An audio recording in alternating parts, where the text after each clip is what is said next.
Okay, back live with episode 5. That rhymes Part as well. 2. Yeah, part 2. That rhymes, by the way, doesn't it? Back live with episode 5. Okay. So, quick thinking, guys. So just your thoughts today, Scott, on the obvious shocks that we had with Trump going out, Wilson going out, and Higgins going out all on the same day. Not surprised that Wilson went out, given his exertions with Angles last night. Yeah. He was too tired, I think. Trump, well, the sequence had to end somewhere, didn't it? And Vavae, a very good player, so of course it's a shock that Trump gets beat, but you know, he's only human.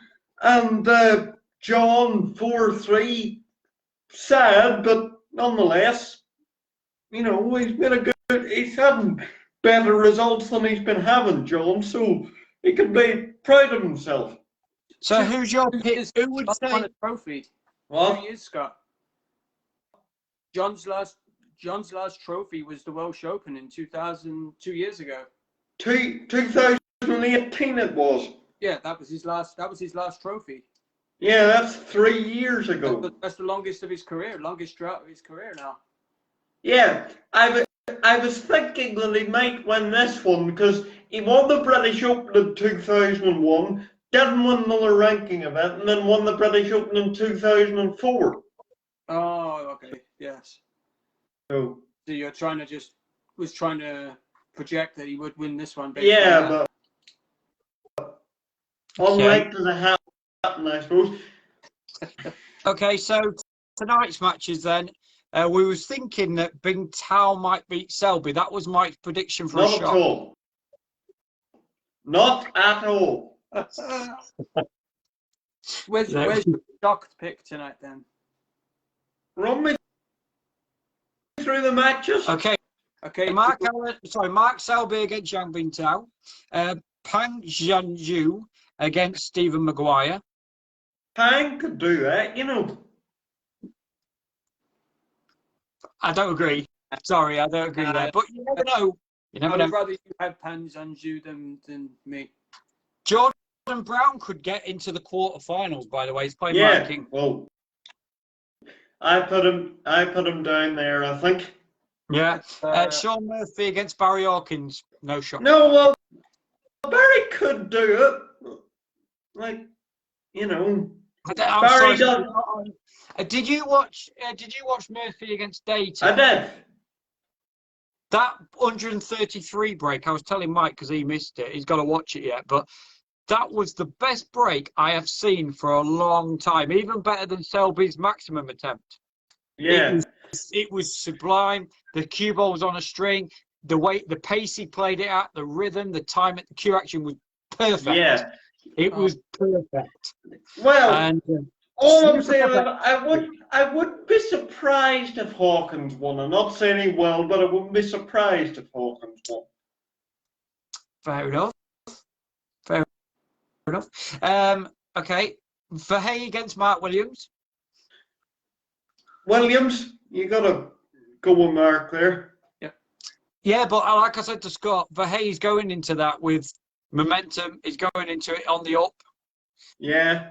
He'll be looking forward to it. Williams sometimes doesn't care. Two upsets in one day. You never know. Yeah. He could do it, but no. I think I could be on that. I'm not sure because he's on like the up, so we'll see. But no predictions tonight, guys. By the way, I'm just saying. No, great, no. No. I'm too far in front. Well, we'll tell you in a minute. Jack Lasowski against Tom Ford. Ford could do that.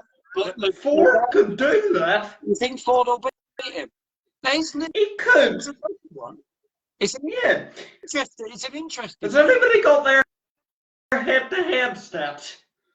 No, I'm sure Mike will get that up. While he's going through that, we've got Zhou Yulong against Ronnie. That we're thinking 4-2 Ronnie. Now, here's the question. Yeah, I was going to ask you, will Ronnie lose a frame? I think he might. We were saying that because Yulong, yeah, I think he's got a few centuries in him, and I think he'll not want him tonight against him. Yeah. Yeah, I think that's. I think Ronnie's going to. But 12 frames without reply, Scott. Has that ever happened where a player's gone through 3 or 4 rounds and not lost a frame? Stephen's done it. Ronnie's done it. You know, usual suspects, really. And then Ali Carter against Mark Allen. That's the last one tonight. Well, I got a local bias has got to determine the choice there, I think. Allen should, but I think Allen might beat Carter, to be honest. Yeah. Oh, there, by the way, let me tell you that. Mark Allen, Ronnie O'Sullivan in the quarters. Yes. Yeah, from the, what was it, Champion of Champions? Champion. Yes. Aye. Let's hope they don't come to blows this time. When Ronnie said, "Stay in your seat, Mark, stay in your seat." I'm going to say that he was talking crap. Yeah, well, he was losing as well. Yeah, of course. So that's why. You know what Ronnie's like. So, yeah, have you got the head-to-heads up there, Mike? Lazowski. We have one. Okay, Ford has won the last 4 matchups head-to-head. He beat him in... Actually, hold on a sec. I'm reading it the wrong way around. Ford beat him 3-0 at Champions League. Lazowski beat him 6-2 at the Masters. Ford beat him at the Gibraltar Open. So that's 2-1 for Ford. Looks like a 1 at the shootout. Tom Ford beat him. Well, in 2015, that was. 2013, Ford beat him 4-3 at the PTC. Yeah. And what number? 2013. What number PTC was it? It just says PTC. Oh yes, the grand finals in Galway. That. And then Ford beat him in the ET4. 4-1. European Tour event 4, yeah. He beat him 4-1 there, and then Ford beat him in the UK 4-1. And good the man. Australian Open qualifying. Good. So, Great for the Australian Open. That takes me back a bit. 2011. Yeah. It was so the first. We should be looking. Sorry. Tom Ford should be a favourite going into it based on their history. But I'm still thinking Jack Lazowski based on his season. Yeah. But Ford might do it. Yeah, I think Ford might just get. Well, I don't know. But that's gonna. I think that'll be an interesting encounter. The bookmakers have Ford a fairly heavy favourite actually. Based on the minus 170. Have you got the odds there for the actual tournament itself? Who's going to win it? Ronnie's a 2-1 favourite, I saw. Yeah, I saw that too. Ronnie was the favourite. That was updated within the last few hours too. Yeah, well, since Trump went out. Since Trump's headed. But, well, Mark, I reckon. Murphy will be second favourite. Yep. And then Mark will be. Mark Selby and then Williams. Am I right? I would say so. Yeah, I think it is. Yeah. Okay. Now then, predictions, Scott, for yesterday. Yeah. Sorry, for today. You got well, Mike got 2 out of 3. Good. We got Maguire and Legowski and Ersenbacher let him down. I got Selby and Hawkins and O'Donnell let me down. And you got all 3. Thank you very much, indeed. You got King, Murphy and Bingtel. Yeah. Right then. And the prediction league table stands at, I've got 16 right, 12 wrong, 18 points. Bottom. Mike is second on 21 right, 7 wrong, and 35 points. Yeah. And you're in front with 24 right, 6 wrong, 40 points. You're 5 points in front of Mike. He's 5 clear. Okay. 5 points. That's all it is. But with the quiz we're going to do, I'm going to add possibly them scores because we're not getting predictions tonight. So we'll add the quiz scores, quiz to the prediction. Yeah. Counter. Right. Okay. Just a number. They have Mark Selby ranked number 2 favorite behind Ronnie to win it. What's his odds? 7-2. Oh, okay. Ronnie's the favorite, and then Mark Selby, then Sean Murphy, then Mark Allen. What would you get on Mark Allen? Looks like 8-1. Ooh. Worth a flutter, do you think, Graham? Might be worth a little tickle. Yeah, it might be worth a flutter. Yeah. I think it might be worth a go. Worth getting the football top out for you. And if you do win it then, Scott, because you're the prediction man at the moment, then the drinks are on you. Absolutely. Well, I'd take total, so that doesn't help. Okay. Shall we go through the quiz questions? Please. What have you got for us? Right. So it's just you two. Write down your answers. Don't shout them out. Okay. And then we'll go through the answers at the end. Right. Okay. And no conferring. Would you go anyway? No. Okay. Question 1. In the 1983 UK Championship, who staged a dramatic comeback, recovering from 7-0 down to beat Steve Davis 16-15 in the final? That's question 1. Question 2. Steve Davis and Dennis Taylor played the 1985 World Final, but who was the referee for that game? 3. The ranking event of the 2019-2020 snooker season was held in which European city? The first ranking event, do you mean? Sorry, can you say that one again? I didn't catch. The first ranking event. In the 2010 World Championship, who became the 4th non-British winner of the title after Horace Lindrum, Cliff Thorburn and Ken Doherty? That's question 4. And question 5, which snooker player compiled the first televised maximum in which competition? So there you go. Okay, so 2 points for that. Is there 2 answers for that last one? I'm going with, we'll go for 2 on that last one. If you 1 point for one and 1 for another one, Okay. Yeah. So, answers then, boys. Question 1.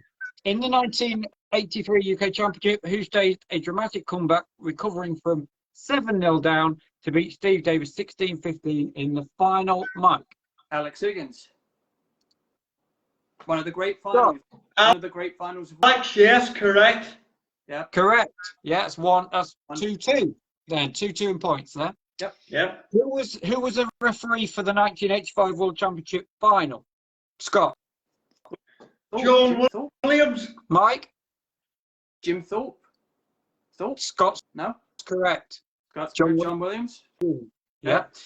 Okay. He's reffed all 3 deciders, actually. Is that right? Oh, very Okay. Okay. So the first ranking event was held in which European city of 2019-2020? Riga. Which European city hosted it? Gibraltar. Scott. Riga. Correct. In which country? Latvia. Correct. There you are. That's about 6 points for Scott already, and I think you've got 2, Mike. 2. Yeah. Question 4. Who was the 4th non-British winner of the 2010 World Championship final? Neil Robertson. Neil Robertson. Correct. Yeah. Yeah. Okay. And the last answer was, we'll go for 2 points on this. What was the event of the first? Which player composed the first televised maximum, and in which competition? Steve Davis at the Masters. 1 point, Scott. There. Sorry, Mike. Steve Davis in the Ladder Classic. There we are. Okay, So let's go for 2-2, 4-3. Sorry, no, it wasn't. Yeah, 4 for Scott at the, for that one. 6 for Scott with question 3. Rodrigo Latvia. Neil Robertson, he got 8 points for that one. And Steve Davis had 10, 12 points for that one, Scott. Good job, Scott. And Mike, you only got there Alex Higgins and Neil Robertson. And you get a point for Steve Davis as well. So you got 5 points there.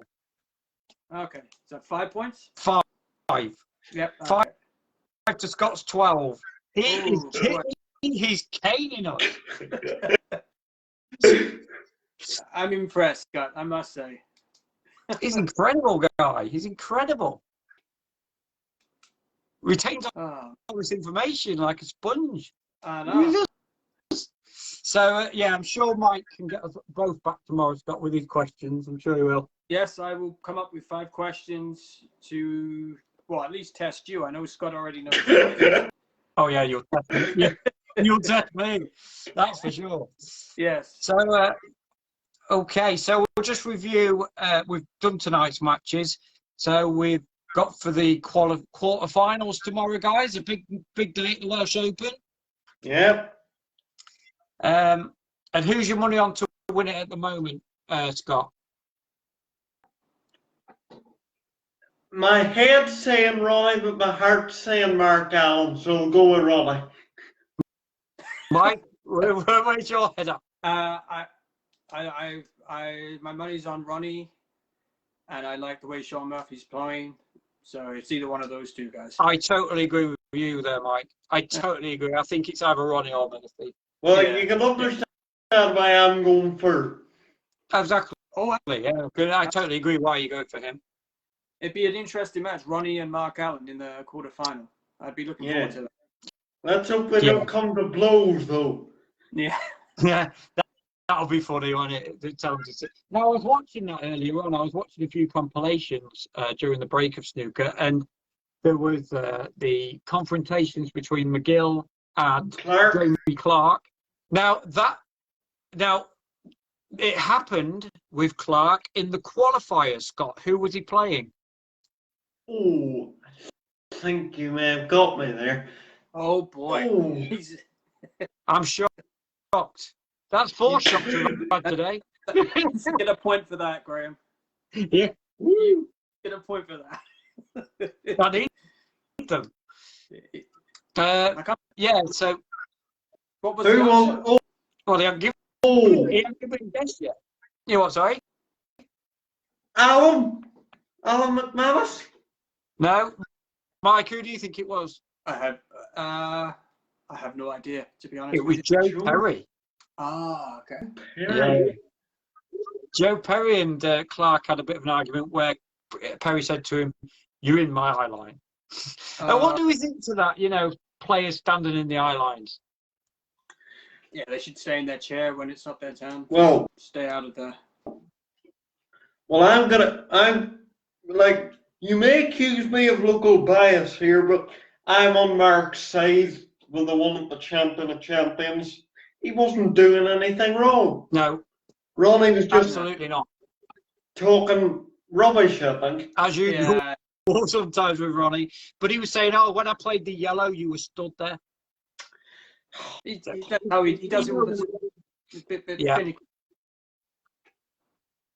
I think that, you know, the McGill and Clark one was a little bit, maybe a little bit over the top there in that World Championship there. I thought it was a little bit just like, and Jan handled it all well. You know what?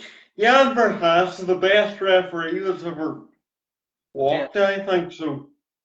You know the referee that was reffing the Alan O'Sullivan game in that Champions, and he was just basically saying, "Come on, guys, please leave it. Let's get on. Come on, leave it."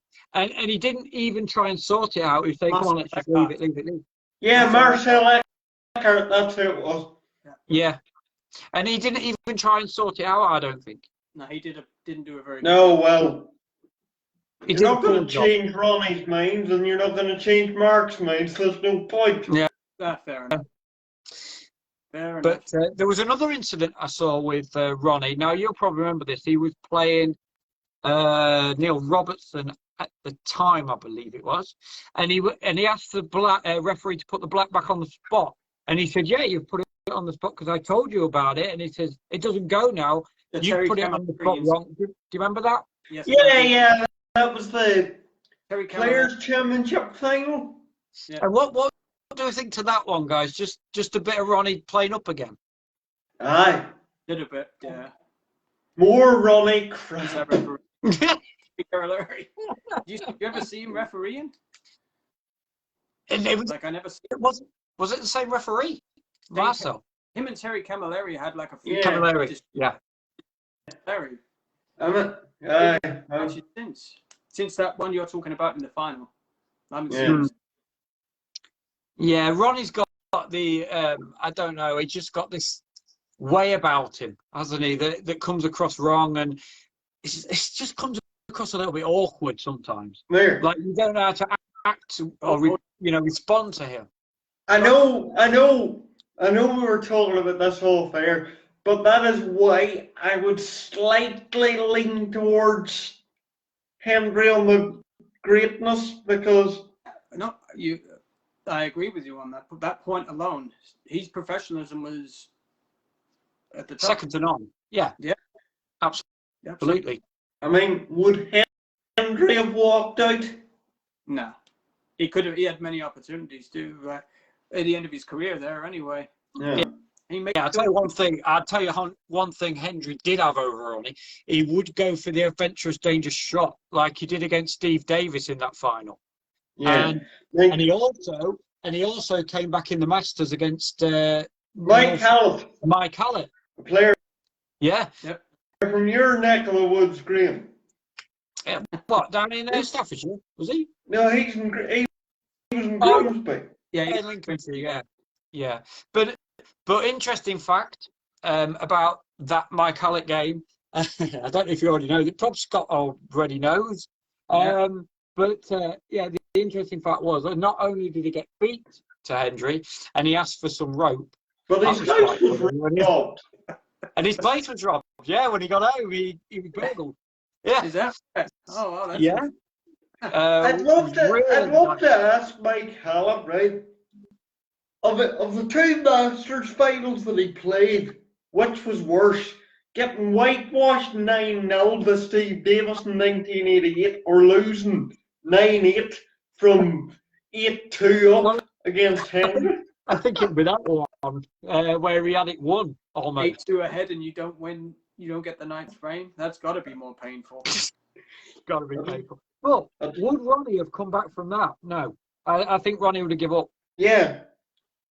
Well, all you've got to think of is 2004 against the late Paul Hunter in the Masters final. Ronnie was 7-2 up and lost 10-9. Yeah. But Paul Hunter was a great player. Yeah. If Hunter was a terrible front runner. All right.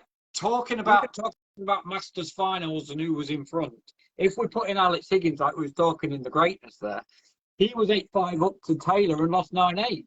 He was 1987. 87. So that's another one. Can you put Alex up there?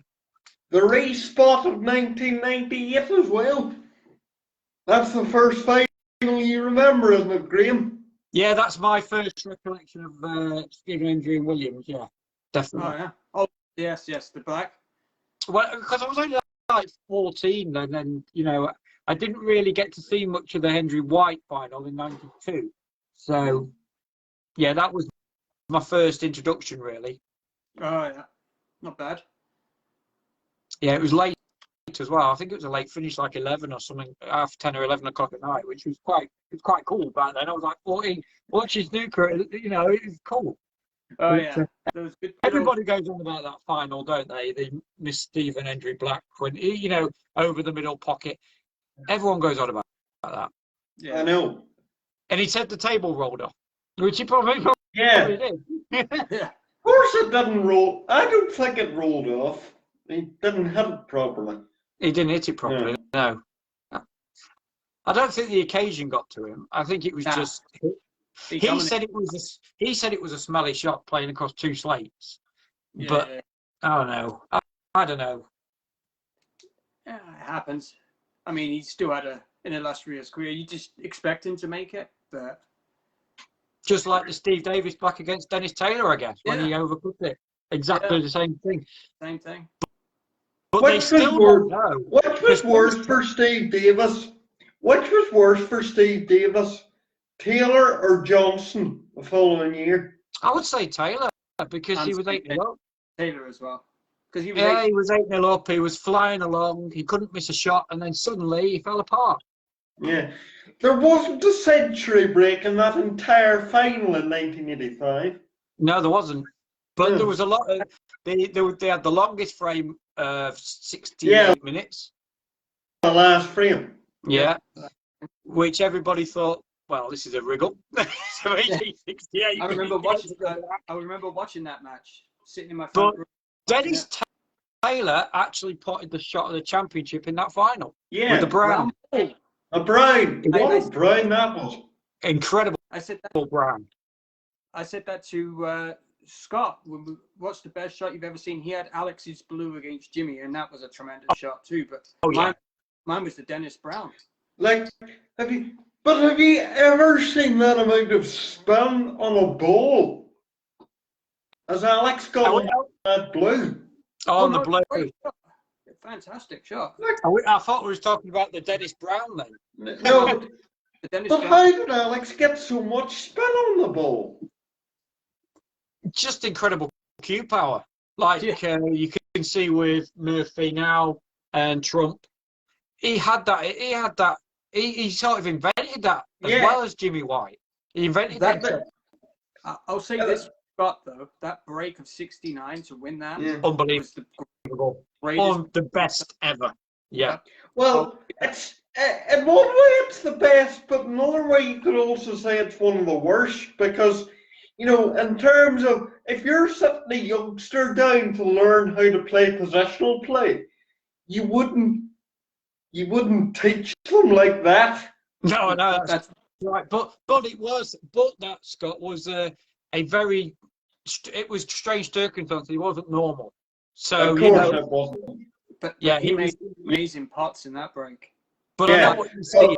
You wouldn't show a youngster that video and say this is how you meant to play. Like well, it is how you meant to play, but you couldn't imagine Angles making a break like that. No, I thought actually talking about Angles, he disappointed me last night. He wasn't confident on his break building as he normally is.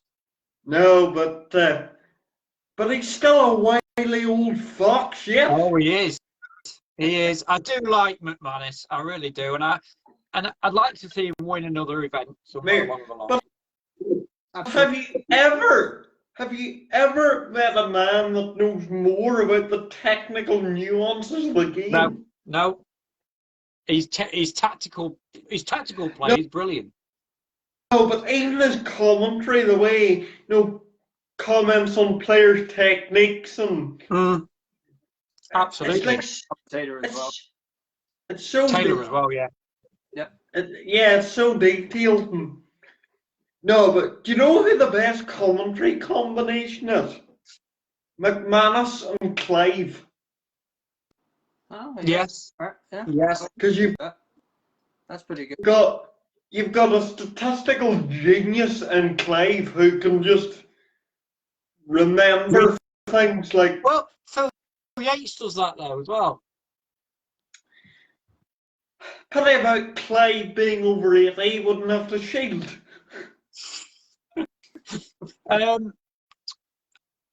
Okay, talking about commentary teams, we'll just quickly touch on commentary teams.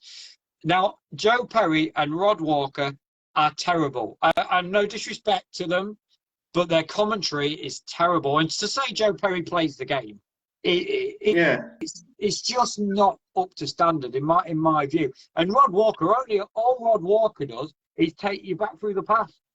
Yeah. That's all he does. And Mark Selby the other night was on the 147 chance, right? I know you guys watched it on Eurosport. I wish I'd have done. But he got to about the 10th red and he suddenly said, and he was going back through the past. He got to the 10th red and he went, well, I think we're on a maximum here, Joe. What?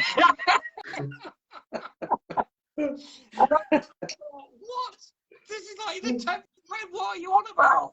All the way through that 147, he was talking about the history of the whatever it was he was going on about, dribbling on about something. And I was now I do like a stat, but you can do overkill on the stats. Oh, dude. Rod Walker, he's just his main job is emceeing. That's it. He's a good MC. I'll give you that. But for commentary team. No, but it's just COVID, that's all. John Parrott and Dennis Taylor ain't bad. Dennis Taylor and Stephen Hendry's very good too. Yeah. Although Virgo tries to dominate all the commentary that he does. Yeah. Well, John's been there for 30 years. He probably thinks he's a bit entitled to dominate. Well, yeah. But he does over-chat Stephen Hendry. Yeah. I've noticed that. Yeah, Stephen's like, he must be sat there thinking, I'm not allowed to talk here. I don't know what's going on. But, yeah. Anyway, guys, thank you for the episode. Thanks for Scott for coming back in. This is part 2, obviously. But, Can we'll you be back tomorrow? Can you edit it together so it's all one thing, or will you have to put it up as 2 things? I'm not sure about that. I'm not sure. I think I'll have to put it in 2 separate ones. Part 1 and part 2, which is all right. Will do. Done. You go. Yeah. Excellent. All right, Scott. Well, we'll see each other tomorrow. Yeah. Will do, yes. Enjoy the games, guys. Will do. Cheers. Bye.